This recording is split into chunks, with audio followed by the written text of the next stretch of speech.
Good evening बच्चों, my self गौरव अरोड़ा। आज बच्चों मैं आपके साथ डिस्कस कर रहा हूं जो अभी आप एग्जाम देकर आए हो पोस्ट अकाउंटिंग का। तो ये रहा बच्चों आपका क्वेश्चन पेपर। क्वेश्चन 1 करते हैं। सबसे पहले 4 पार्ट हैं, जैसे हमें पता है 5 मार्क्स ईच मैंडेटरी है। रिमेनिंग 5 क्वेश्चंस में से हमें कोई 4 करने हैं, लेकिन हम 6 के 6 डिस्कस करेंगे। तो पहला क्वेश्चन ए पार्ट बच्चों, XYZ Limited uses 2 types of raw material, material A, material B, in the production process and has provided the following data for the year ended on 31st March 2021. बच्चों material cost का question है, opening stock given है, purchases, closing stock. You are required to calculate. बच्चों first thing इन्होंने कही है inventory turnover ratio of material A and material B. और second बच्चों इन्होंने कहा है number of days for which average inventory is held for both the material A and B. Second है बच्चों based on above calculation give your comments, assume 360 days in a year. तो बच्चों सबसे पहले inventory turnover ratio find out करनी है, फिर average holding period calculate करना है ए और बी का, और फिर सिर्फ ये बताना है कि कौन सा मटेरियल हमारा फास्ट मूविंग है। तो करते हैं बच्चों। इन्वेंट्री टर्नओवर रेशो का फॉर्मूला होता है बच्चों रॉ मटेरियल कंज्यूम अपॉन में एवरेज स्टॉक। तो सबसे पहले हम raw material consume find out कर लेते हैं। 2 मटेरियल हैं तो दोनों का कैलकुलेट होगा। बच्चों फॉर्मूला होता है opening stock plus purchases minus closing stock. 30,000 plus 90,000 minus 20,000। Similarly for B, opening stock 32,000, purchases 51,000 minus closing stock 14,000। ये बच्चों आ गया 1 लाख रुपीस और ये 69,000। अब average stock opening plus closing divide में 2। हमें बच्चों इसमें कैलकुलेट क्या करनी है, इन्वेंट्री टर्नओवर रेशो। आपको एग्जाम में तो पहले फॉर्मूले भी लिखने पड़ते हैं। रॉ मटेरियल कंज्यूम अपॉन में average stock of raw material. For a बच्चों 1 लाख 30 प्लस 20 डिवाइड में 2 25,000। सिमिलरली फॉर बी 69,000, यहाँ एवरेज के लिए 32 प्लस 14 46 डिवाइड में 2 23,000। तो ये बच्चों 4 टाइम्स, ये 3 टाइम्स। दूसरे नंबर पे बच्चों एवरेज एज ऑफ इन्वेंट्री कि आपके पास स्टॉक कितने दिन तक रहा। फॉर्मूला होता है 360 डेज, क्योंकि इन्होंने दे रखा है कि ईयर में कितने डेज मानने हैं 360, अपॉन में inventory turnover ratio. For A for B बच्चों 360 डेज अपॉन में 4, 360 डेज अपॉन में 3, ये बच्चों 90 डेज, ये आ गई हमारी ये 120 डेज। ये बच्चों हमारा फर्स्ट पार्ट हो गया। अब सेकंड पार्ट में हमें बताना है इन अबू कैलकुलेशन के अकॉर्डिंग अपना कमेंट। तो हम यहां लिखेंगे कमेंट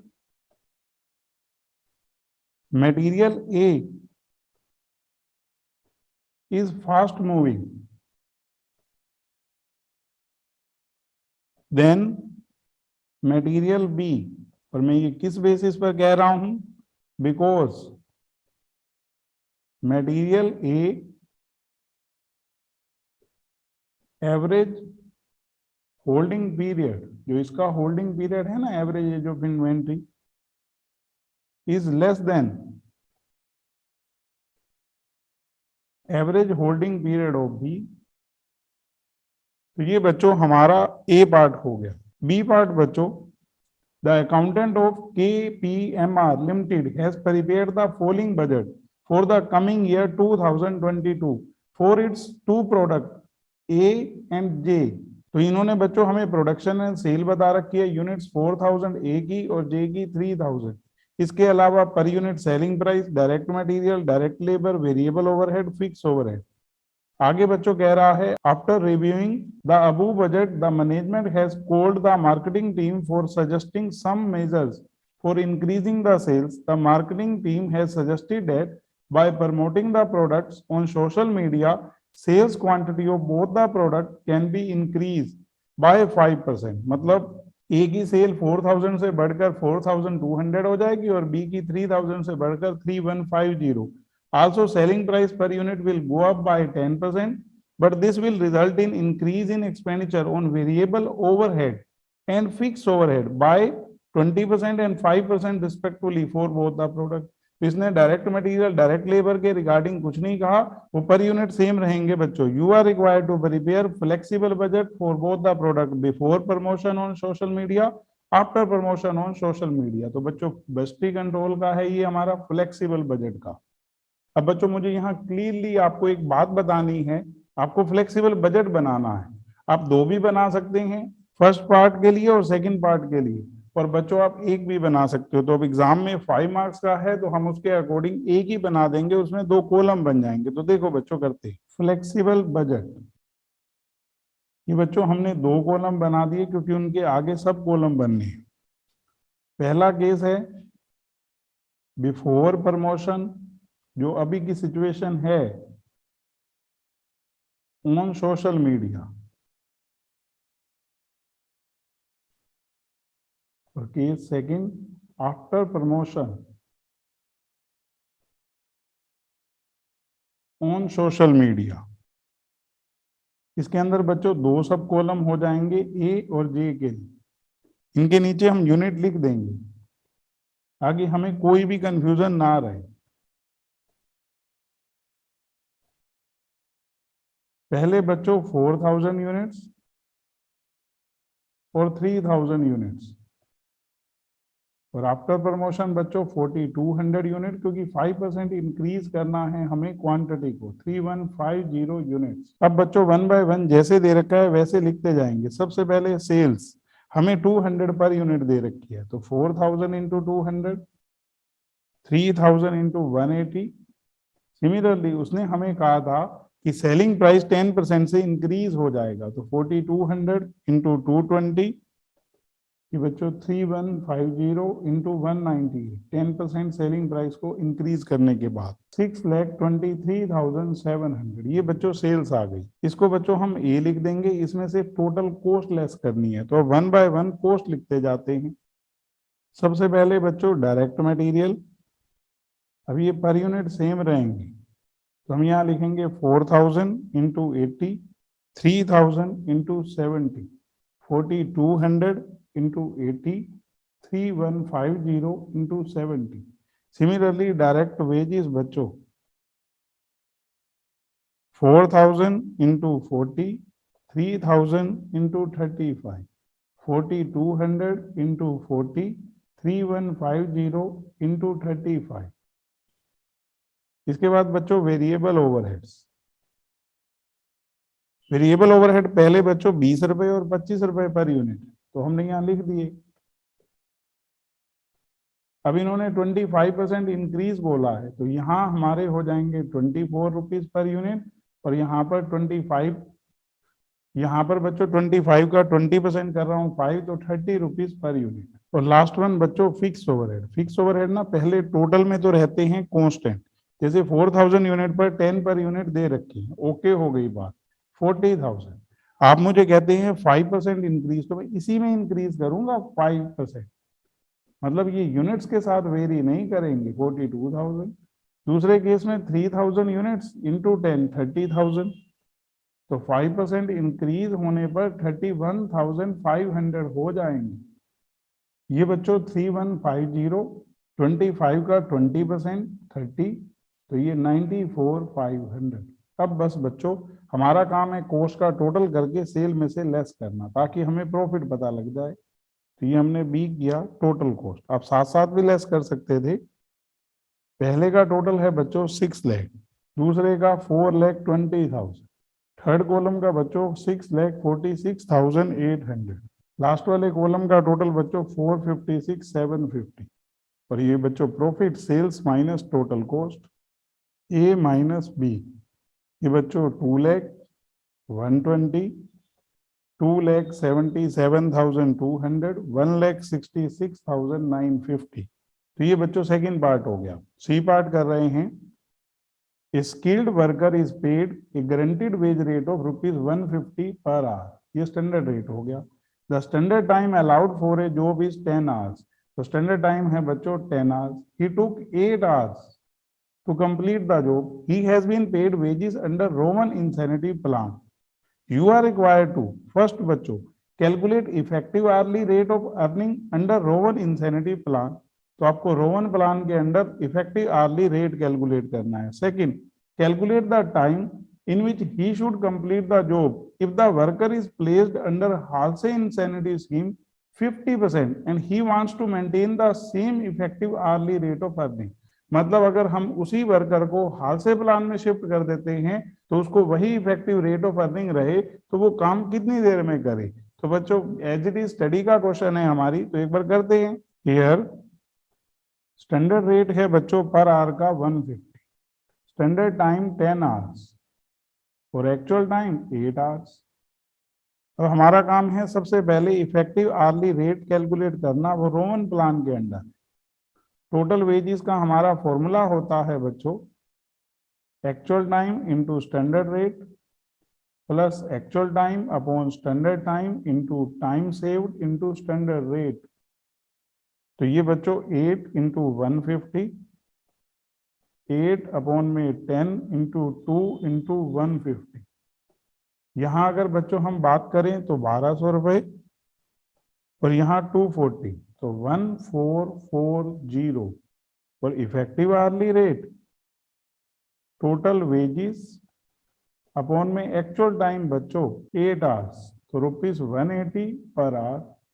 दूसरे नंबर पे उसने पूछा है अगर इसको हालसे प्लान में शिफ्ट कर दे तो ये कितनी देर में काम करे, इसको इफेक्टिव आवर यही रहे, तो let actual time x hours.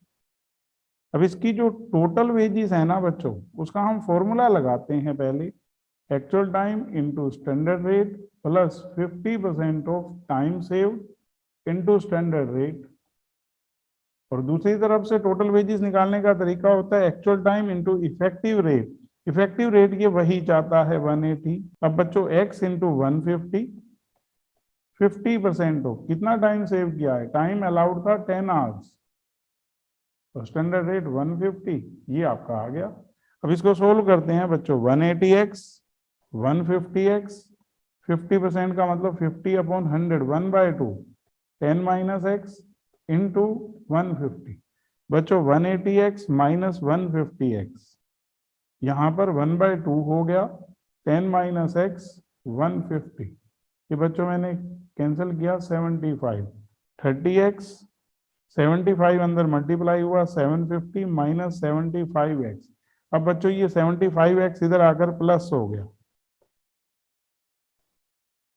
तो आप 750 को डिवाइड कर रहे हो 105 से बच्चों, तो ये हमारा आ रहा है 7.1428 आवर्स, तो 7.14 आवर्स अप्रोक्स। ये बच्चों आपका आंसर हो गया सी पार्ट का। डी पार्ट बच्चों, a product passes through process 1 and process 2 particular pertaining to process 1 are material issue to process 1 amount to 80,000, wages 60,000 and manufacturing overhead were 52,500. Normal loss anticipated was 5% of input. 9650 units of output were produced. अगर बच्चों input देखो तो सबसे last में बता रखा है 10,000 unit, 5% 500 आपका नॉर्मल लॉस हो गया, तो आउटपुट आनी थी 9500, लेकिन ये तो कह रहा है 9650 यूनिट्स बनी है, तो 150 हो गया abnormal gain. And transfer out from process 1 to process 2 input raw material issued to process 1 were 10,000 unit. There were no opening stock. scrap की realizable value 5 per unit है, आपको प्रोसेस 1 का अकाउंट बनाना है, abnormal gain loss अकाउंट बनाना है, तो करते हैं बच्चों। पहले बच्चों प्रोसेस फर्स्ट अकाउंट पूछा है,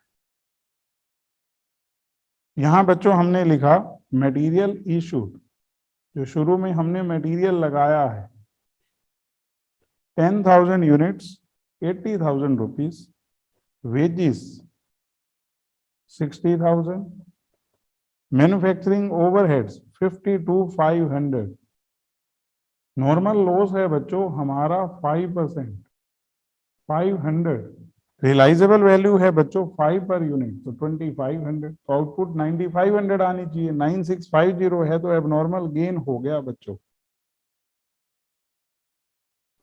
नोट बनाकर इसकी वैल्यू कैलकुलेट करते हैं। 150 यूनिट्स है बच्चों, हमने जैसे सीखा है वैसे करेंगे। सबसे पहले cost per unit of normal output. आप एक बार डेबिट का टोटल करो, हमारा कितना है 1,92,500, उसमें से नॉर्मल लॉस की स्क्रैप वैल्यू घटा दो अपॉन में नॉर्मल आउटपुट जो कि 9,500 यूनिट्स आनी थी, तो कॉस्ट पर यूनिट 20 हो गई। अब हमने यहाँ लिखा cost of abnormal gain 150 units into ₹20 per unit, 3000 बच्चों, तो ये 3000 यहाँ लिख देंगे। बस बच्चों, अब हमारा काम क्या है, जो आउटपुट है 9650 उसको नेक्स्ट प्रोसेस में ट्रांसफर करेंगे बाय प्रोसेस सेकंड अकाउंट। ये बच्चों 10,150, 195,500, 10,150, 195,500, ये बच्चों 1,93,000, यहाँ पर 9650। तो अगर हम पर यूनिट कैलकुलेट कर रहे हैं तो ₹20 पर यूनिट, वो तो आना ही था पर यूनिट सेम। और सेकंड पार्ट में बच्चों हमें नॉर्मल लॉस और एबनॉर्मल गेन का अकाउंट बनाना है। इसमें यूनिट्स का कॉलम नहीं होता, आप ब्रैकेट यूज कर सकते हैं लेकिन वैसे नहीं होगा हमारा। ये नॉर्मल लॉस का अकाउंट हो गया बच्चों, ये एबनॉर्मल गेन अकाउंट हो गया। यहाँ लिखेंगे बच्चों टू प्रोसेस अकाउंट। कितनी यूनिट्स हैं 500, 5 पर यूनिट के हिसाब से 2500, और यहाँ एबनॉर्मल गेन में 150 यूनिट जो खराब होने से बची है बाय प्रोसेस वन अकाउंट 3000 बच्चों। अब आप उसमें से 350 यूनिट्स ही बेच सकते हैं, क्यों? क्योंकि 150 तो खराब होने से बच गई। तो बच्चों ₹5 पर यूनिट के हिसाब से 1750, और यहाँ से बाकी एबनॉर्मल गेन अकाउंट में बाय एबनॉर्मल गेन अकाउंट जो खराब होने से बची 150 इंटू 5, ये बच्चों 2500।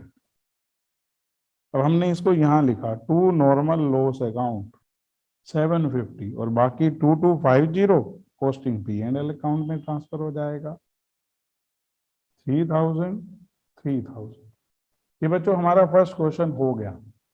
ऐसे ही बच्चों अभी मैं second, third, fourth, fifth, six सभी क्वेश्चनों के आंसर डाल दूंगा, आप अपने टैली कर लेना। बिल्कुल आसान थे बच्चों चारों पार्ट। बाय बच्चों।